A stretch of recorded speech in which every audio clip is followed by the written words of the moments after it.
एक भारत श्रेष्ठ भारत, जिसकी आज गूंज हर तरफ सुनाई पड़ती है। और ऐसे में प्रधानमंत्री नरेंद्र मोदी के मन की बात प्रोग्राम की बात की जाए, जो कि आकाशवाणी और दूरदर्शन पर 3 अक्टूबर 2014 से शुरू किया गया था। और वो दिन था जिस दिन विजयदशमी का त्योहार भी मनाया जाता है, जिस दिन श्री राम ने रावण का वध कर बुराई पर अच्छाई की जीत का प्रतीक दिया था। ऐसे में आज 30 अप्रैल को प्रधानमंत्री के मन की बात प्रोग्राम के 100 एपिसोड पूरे होने के उपलक्ष्य में भारत के हर राजभवन में स्पेशल स्क्रीनिंग रखी गई। प्रधानमंत्री नरेंद्र मोदी ने इस 100वें स्पेशल मन की बात एपिसोड के दौरान जनता को संबोधित करते हुए आकाशवाणी और दूरदर्शन पर आने वाले प्रोग्राम मन की बात द्वारा देश की प्रगति में पड़े प्रभाव, जिनमें positive approach, peoples participation, setting new example, connecting with every age groups, जन आंदोलन के बारे में विस्तार पूर्वक चर्चा की। और साथ ही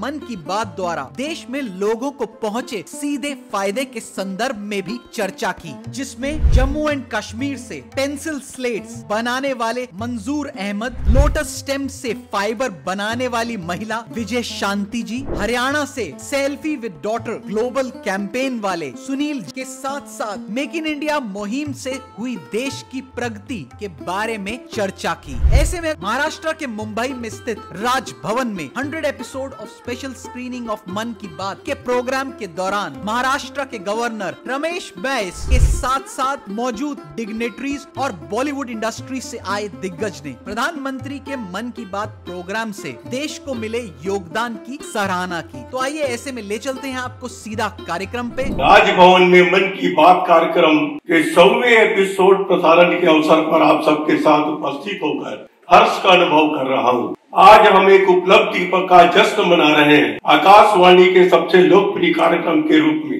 प्रधानमंत्री के मन की बात कार्यक्रम का आज 100वां संस्करण पूरा हो गया है। पहली बार इस कार्यक्रम का प्रसारण 3 अक्टूबर 2014 को विजयदशमी के शुभ अवसर पर किया गया था। तब से अब तक यह एक लंबी यात्रा रही है। बीते इन वर्षों के दौरान मन की बात कार्यक्रम देश के कोने कोने में फैल चुका है।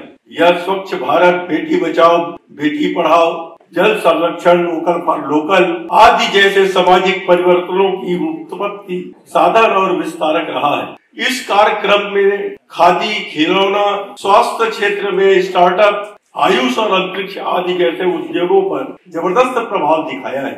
एक बार फिर मैं पूरे महाराष्ट्र राज्य को बधाई देता हूँ और मन की बात के 100वें एपिसोड पूरे करने की उपलब्धि हासिल करने पर मन की बात के सूत्रधार को नमन करता हूँ। इस अवसर पर मैं आप सभी को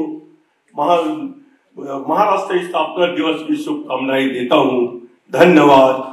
जय हिंद, जय महाराष्ट्र। मुझे इतना अच्छा लगा, मुझे गर्व का अनुभव हुआ, मुझे बहुत इमोशनल भी लगा कि हम कितने सौभाग्यशाली हैं कि हमारे जीवन काल में एक ऐसा प्रधान सेवक हमारे देश का, एक ऐसा आदमी है जो वो काम कर रहा है जो पहले किसी ने कभी किया नहीं। एक मेरा अपना काम मैंने किया, पर ऐसे कितने लोग हैं जो कितना काम करते आ रहे हैं, कितना कुछ कर रहे हैं इस देश के लिए, समाज के लिए, भारतवासियों के लिए, उनको सामने लाया जा रहा है। देखिए, सबसे बड़ी चीज तो ये है कि ये 100 अंक दिखने में बड़ा साधारण लगता है, लेकिन ये असाधारण उपलब्धि है। मन की बात का 100 एपिसोड होना ये सिर्फ मेरे लिए नहीं बल्कि हर देशवासी के लिए गर्व और गौरव का क्षण है। हमारे प्रधानमंत्री जी अपने मौलिक विचारों और मौलिक तरीकों की वजह से सारी दुनिया में जाने जाते हैं। कितना मौलिक विचार है कि हम देश में इस तरह से जुड़े, लोगों के बारे में बात करें, लोगों की उपलब्धियों के बारे में बात करें और प्रेरणा दें। तो मैं समझता हूँ वो हमारे लिए सिर्फ एक लीडर, नेतृत्व ही नहीं है, बल्कि हम सबके एक जो घर में एक बुजुर्ग होता है, एक फादर फिगर होता है, उस तरह से हैं। तो ये हमारे लिए बड़ी खुशी की बात है, हमारे प्रधानमंत्री ने ये रास्ता चुना।